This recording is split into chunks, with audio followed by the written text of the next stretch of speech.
Tell us about Jacques Pépin. Jacques Pépin, in the food world, he's been my biggest influence. It changed my career meeting him. And it was 1985, and I had a friend who was having a big birthday, and her family came to me, and they said, where should we send Kathy? It's going to be her big birthday, and we want to send her to a cooking school.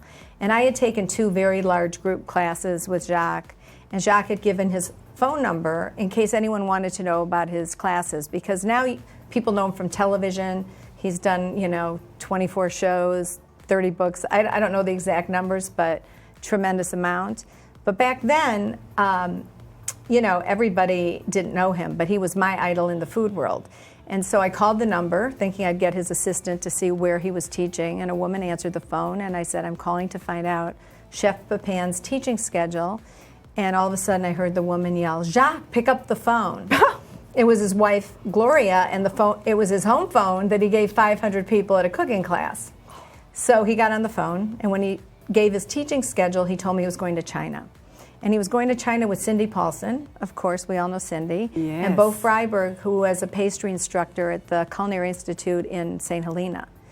And there were 15 food professionals going. And I said, well, how do you get on this trip? And he said, you pay. And that day I'd gotten a big catering job and talked to my husband and took the trip, and it changed my life. He asked me to assist him in China, which I did. And then he said, I've never had an assistant, but if you want to pay your way and come to Connecticut, every other month, I'm doing a book called The Art of Cooking. It was 2 volumes. And he said, you can come and help me cook during photography. So that was really my culinary education. For 2 years, I went to his home in Connecticut. He'd pick me up at the airport. We would shop. We would cook and do thousands of photos for that book. How serendipitous. I mean, it really was. Did he know that you were a good cook when you called? No, no. He didn't even know I was on the trip. It was just that phone call, then I arranged to go on the trip.